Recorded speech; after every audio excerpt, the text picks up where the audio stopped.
daerah Missouri, mahasiswa program studi perencanaan wilayah dan kota, Fakultas Teknik dan Perencanaan Universitas Bung Hatta. Kali ini saya ditugaskan oleh Bapak Rio Rinaldi SPD MPD untuk membuat video mengenai 5 materi yang terdapat dalam bahasa Indonesia. Topik pertama yaitu sejarah, kedudukan, dan fungsi bahasa Indonesia. Kedudukan dan fungsi bahasa Indonesia. Bahasa Indonesia ditetapkan sebagai bahasa persatuan melalui Sumpah Pemuda pada tahun 1928 dan kemudian dikukuhkan kedudukannya sebagai bahasa negara pada tahun 1945. Bahasa Indonesia mempunyai fungsi sebagai lambang kebangsaan dan identitas nasional, serta alat pemersatu berbagai suku bangsa yang berbeda-beda latar sosial, budaya, dan bahasanya. Topik kedua yaitu ragam bahasa Indonesia. Ragam bahasa Indonesia terdiri dari 3. Yang pertama, ragam bahasa lisan. Ragam bahasa lisan terdiri dari 5. Yang pertama, ragam bahasa kuliah bersifat semi-ilmiah. Yang kedua, ragam bahasa seminar bersifat ilmiah. Yang ketiga, ragam bahasa panggung bersifat ilmiah. Yang keempat, ragam bahasa pidato bersifat ilmiah. Yang kelima, ragam bahasa percakapan sehari-hari bersifat menasuka dan tidak ilmiah. Yang kedua yaitu ragam bahasa lisan baku. Dalam penggunaan ragam bahasa lisan ini harus diperhatikan yaitu 1. Hindari kata penggunaan kata-kata yang mana, di mana, dan pengulangan kalimat yang sama. Yang kedua yaitu diksi atau pilihan kata. Gunakan diksi baku saat membuat narasi. Yang ketiga, lafal dan pengucapan, tinggi rendah nada atau tekanan nada yang dikeluarkan harus jelas agar komunikatif. Yang kelima, ekspresi wajah perlu dimunculkan agar menimbulkan kesan emotif. Yang kelima, gerak tangan agar lebih ekspresif. Yang ketiga yaitu ragam bahasa tulis baku.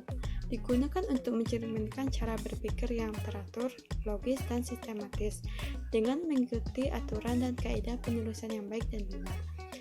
Aturan kaidah penulisan baik dan benar meliputi huruf kapital, kalimat efektif, dan tanda baca. Topik ketiga yaitu ejaan yang sempurna bagian huruf kapital. Rumusnya na, ja, pa, ge, saka. Yang pertama yaitu na, penulisan nama.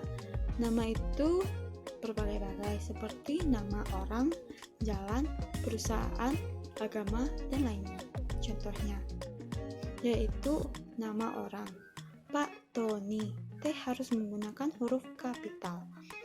Yang kedua lokasi Danau Singkara, D harus menggunakan huruf kapital dan S juga menggunakan huruf kapital.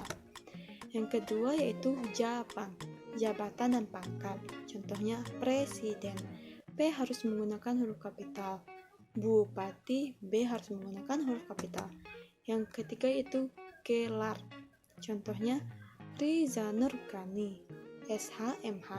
R harus menggunakan huruf kapital, G menggunakan huruf kapital, SHMH harus menggunakan huruf kapital. Yang keempat yaitu saka, sapaan dalam kalimat langsung. Contohnya Bu, saya sakit, B harus menggunakan huruf kapital. Topik yang keempat yaitu ejaan yang disempurnakan bagian tanda baca. Yang pertama yaitu penggunaan tanda koma yang tepat. 1. Dituliskan di antara unsur-unsur dalam suatu rincian atau pembilangan. Contohnya, Mama membeli 5 kilo jeruk, 2 kilo apel, dan 4 kilo salak, titik. Kedua, dituliskan sebelum kata penghubung. Contohnya, Lisa cantik, sedangkan Lolo tidak cantik, titik. Yang kedua, penggunaan tanda titik. 1. Untuk menunjukkan waktu atau jangka waktu. Yang kedua, dipakai dalam daftar pusaka. Yang ketiga, dipakai untuk memisahkan bilangan ribuan. Contohnya, pukul 02.15.30. Tanda titik koma. 1. Digunakan sebagai pengganti kata penghubung untuk memisahkan bilangan setara. Yang kedua, dipakai pada akhiran perincian yang berupa klausa. Yang ketiga, untuk memisahkan bagian-bagian pemerincian dalam kalimat. Contohnya, Ibu membeli buku, pensil, dan tinta, titik koma, baju, celana, dan kaos, titik koma, pisang, apel, dan jeruk, titik. Tanda titik 2 dipakai pada akhiran suatu pernyataan lengkap yang diikuti pemerincian atau penjelasan yang lebih dari 2 unsur. kecuali berbentuk kata pilihan. Contohnya, mereka memerlukan perabotan rumah tangga, titik 2, kursi, koma, meja, koma, dan lemari, titik. Tanda hubung. 1. Untuk menyambung unsur kata ulang. 2. Untuk menyambung tanggal, koma, bulan, koma, dan tahun yang dinyatakan dengan angka, titik. Contohnya, 11 tanda hubung 11 tanda hubung 2013. Yang ketiga, untuk memperjelas hubungan bagian kata atau ungkapan. Yang keempat, untuk merangkai unsur bahasa Indonesia dengan unsur bahasa daerah atau bahasa asing. Penggunaan tanda pisah. 1. Untuk menulis keterangan tambahan. Yang kedua, untuk menulis jarak dan waktu. Contohnya, 5 tanda pisah 10 April 2013 menunjukkan waktu. Topik kelima yaitu kalimat efektif. Rumusnya, super hematnya sebakul. Syarat kalimat efektif yang pertama yaitu minimal memiliki subjek dan predikat. Contohnya, kasus pembunuhan itu terjadi di Lubuk Buaya. Kasus pembunuhan, subjek, terjadi, predikat, di Lubuk Buaya, keterangan.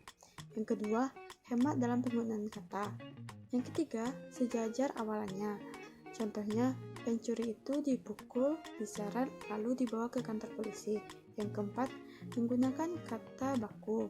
Yang kelima, logis. Sekian dari saya. Assalamualaikum warahmatullahi wabarakatuh.